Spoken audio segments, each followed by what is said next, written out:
This is why we're here today, because of this energy, this commitment, this passion, this love of our country and our willingness to fight for it. Good afternoon, everyone. Good afternoon. The people in this room worked so hard in this election, staffing the polls, answering people's calls, answering voter protection calls, driving people to the vote. And among the captains of the team, my husband, the second gentleman, Doug Emhoff,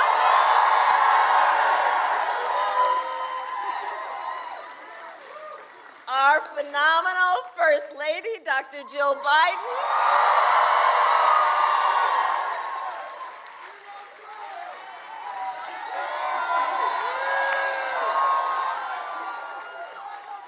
and our one and only President, Joe Biden.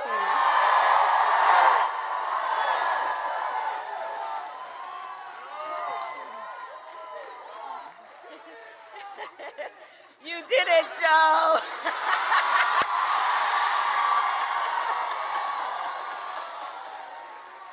Couldn't help myself. So, as we gather here, votes are still being counted. But it is clear your work sent a message to the entire world. Our democracy is intact. Yeah.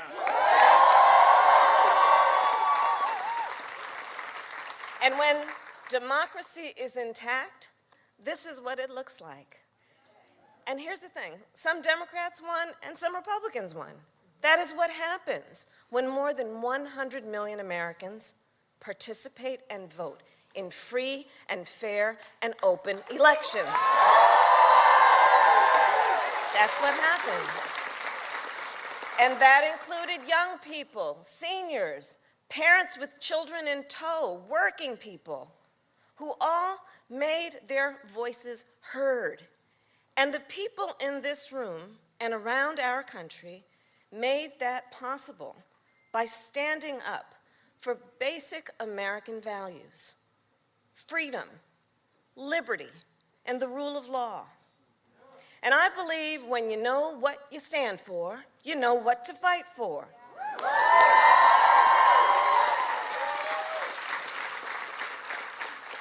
This year, like so many of you, I traveled across our country. We convened students and faith leaders, organizing and advocating to protect the sacred right to vote.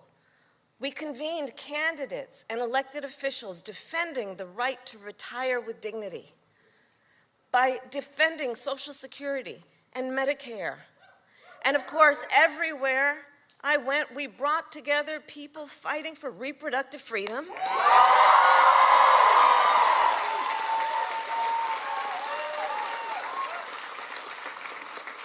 people everywhere, from every background. Because here's the thing, one does not have to abandon their faith or deeply held beliefs to agree. The government should not be telling a woman what to do with her body.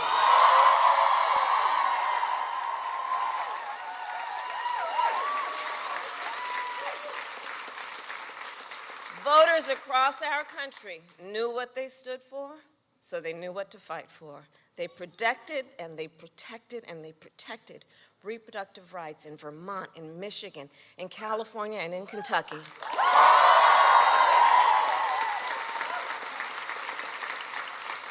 So to everyone who made that possible, thank you.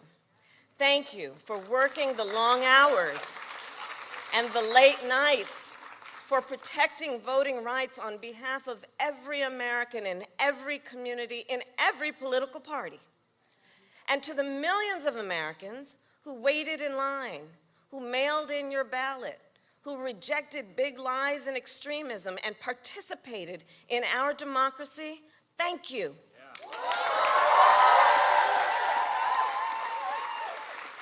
You knew what you stood for, so you knew what to fight for. You fought for rights and freedoms that will make our country more fair, more safe, and stronger. And you were not fighting alone. From day one, our president has fought on behalf of all Americans and our democracy. Joe Biden understands the dual nature of democracy, its fragility and its strength. He's been talking about it since day one. The strengths of democracy that lie in principles about treating people equally and electing people fairly, to lift up instead of to beat folks down. And this president understands. Democracy is only as strong as our willingness to fight for it.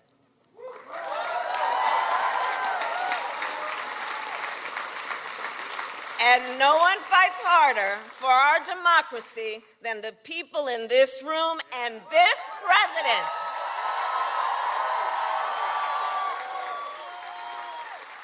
He knows what we saw again this week. When we fight, we win. My fellow Americans, it is my great honor to introduce the President of the United States, Joe Biden.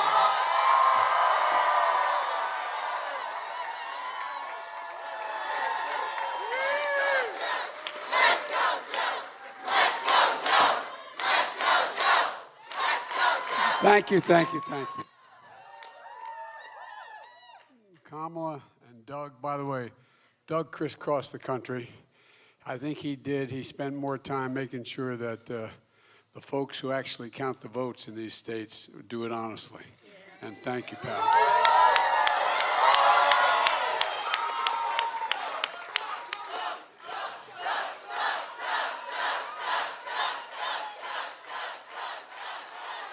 And folks, on behalf of Jill and myself, we're here for a simple reason, to say thank you from the bottom of our heart. Not a joke. We mean this. This is not a political piece. This is to say thank you, thank you, thank you. Most of all, thank you for believing in your country. Thank you. No, I really mean it. Thank you for fighting like the devil to make sure that we had a free and a fair election. And you know, all those election deniers, so far, best of my knowledge, none of them has not said, when they lost, they said, we lost. That's a big deal. No, I really mean it. You know, Tuesday was a good day for America, a good day for democracy, and it was a strong night for Democrats. For months and months, all of you heard from the press and the pundits was that Democrats are facing a disaster. Remember that? And all those polls, God love them. You know, historic losses were on the way, a giant red wave. Folks, that didn't happen. You know, we were talking backstage here before we came out. Each of us crisscrossing the country, all four of us. And we're saying we'd come back and say, I don't know what they're talking about. No, I'm serious. The overwhelming response we were getting. And the fact that even those folks who may not like me or may not like somebody, but they agree with our agenda. They thought what we were doing, you know. By the way, all the Democrats ran on the same agenda without being told, look, while votes are being counted, we don't know the outcome of all the races. Here's what we do know. We lost fewer seats in the House of Representatives than any Democratic president's first elected midterm, at least 40 years. We had the best midterms for governors since 1986. And experts said we couldn't beat the odds, but we did beat the odds. And we did it for one reason. This is not hyperbole, because of you and all of you up on the balcony. It's hard to see you up on the balcony, but God love you. I really mean it. Because of you. You believed in the system. You believed in the institutions. You fought like hell for it. And that's the most important thing that happened, in my view, in this election. It was the first national election since January 6th, and there were a lot of concerns about whether democracy would meet the test. It did. It did. It did.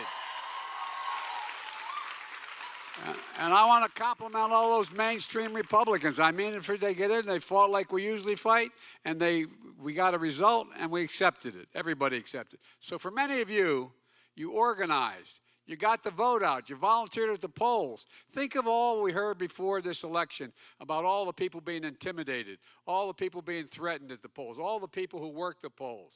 despite the threats and abuses of too many poll workers on election day, and election officials have experienced of late, you did your job. You fulfilled your duty. You showed up. You did what you're supposed to do. And so did the American people.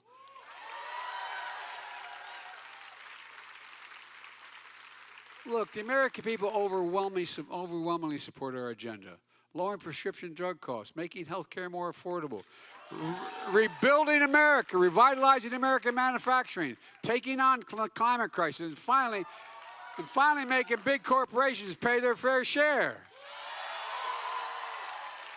Preserving democracy and protecting fundamental rights. This is the progress and the programs that we ran on. This is the vote that showed just some real enthusiasm for what we're fighting for. And guess what? It matters. You know, when we came to office, we inherited a nation and a pandemic raging and an economy that was reeling. But we went to work, all of you. And by the way, I know a lot of you just didn't show up on Election Day. You've been working the last 20 or so months for us. But you went to work, building an economy from the bottom up and the middle out. And so, you know, the MAGA Republican trickle-down economic policy we decided didn't work for Americans. Our economic policies created 10 million new jobs.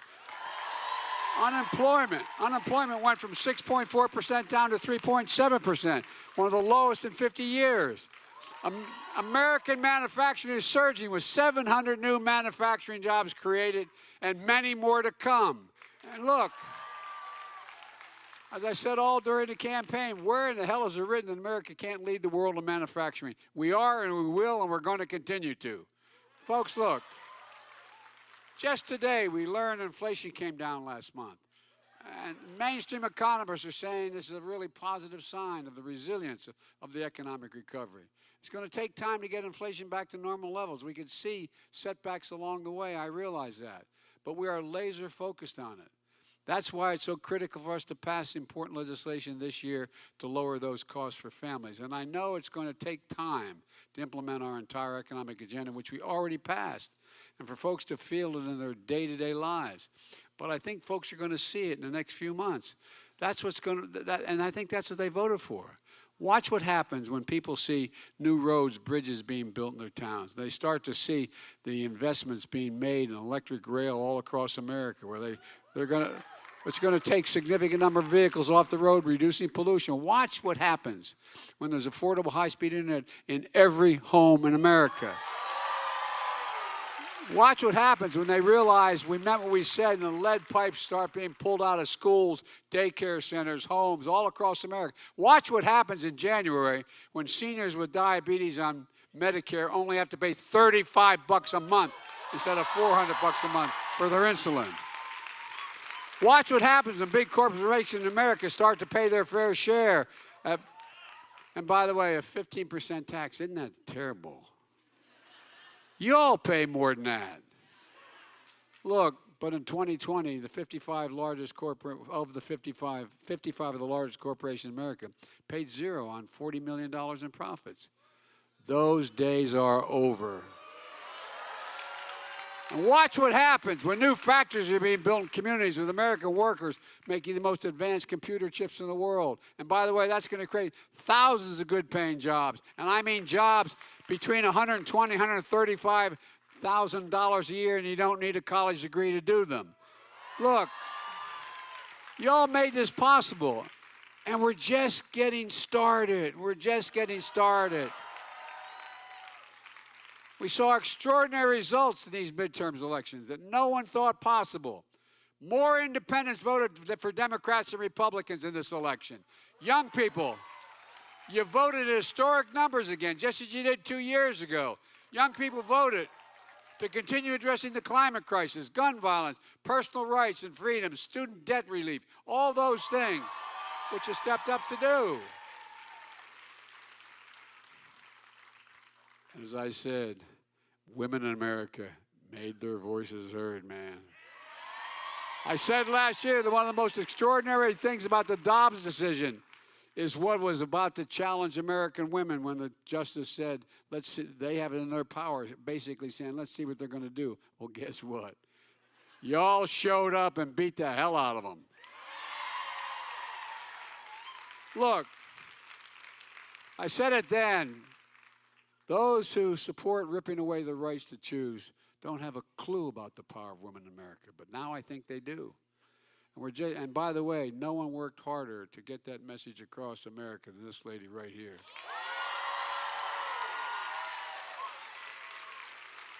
And look, I also think the American people sent a message that they want us to work together.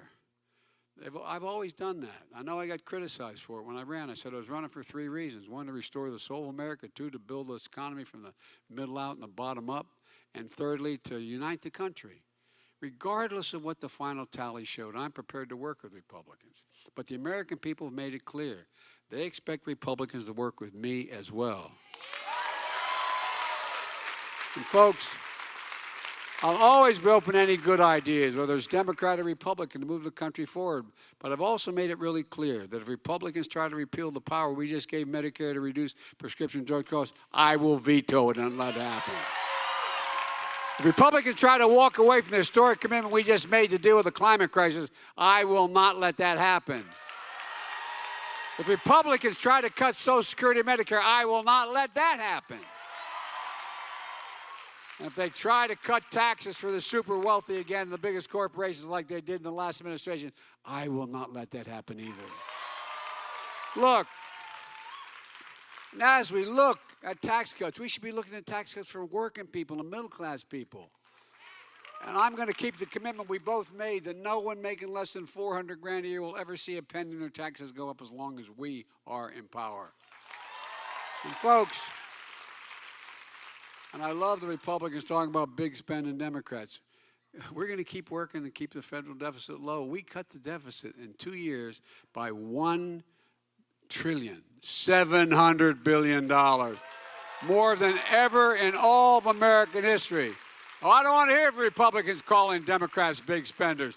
We're the ones bringing down the deficit. They're the ones that blew it up over 4 years. And one more thing. If Republicans pass, and I don't think they can do it now, a national ban to ban abortion, I will veto it. It's simple. We need to codify Roe v. Wade as the law of the land. And look, let me close with this. You've all heard me say it before, and I'll say it again. I, honest to God, have never been more optimistic about America's future than today. And I'm optimistic for a number of reasons. We're better situated than any nation in the world, to lead the world. We're better positioned than any nation in the world in terms of our economic growth and possibilities. And I'm optimistic because of the young people of this nation.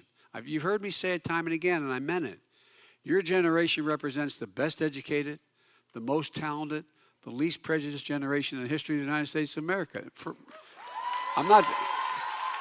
And by what, I wasn't trying to be nice. I was just stating the facts.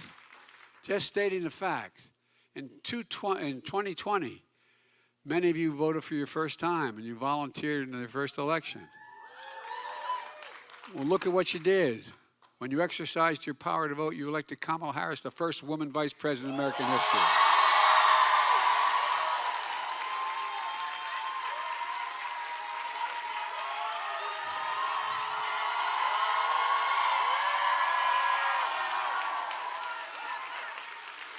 And you helped me keep my commitment that I would appoint the first black woman to the Supreme Court, Justice Jackson. And guess what? She's probably the smartest person on the Supreme Court. And because of your vote this year, we're going to keep building the foundation we laid in the first 2 years. You proved once again on Tuesday that our democracy, the power in the hands of the people. For real, we the people, it really is truly in our hands. We set the course for the nation's future. We just have to remember who in God's name we are. And I hope if nothing else happens, remember this. There's not a damn thing, I really mean it from the bottom of my heart, not a damn thing we can't do if we do it together. We are the United States of America, and you made it better.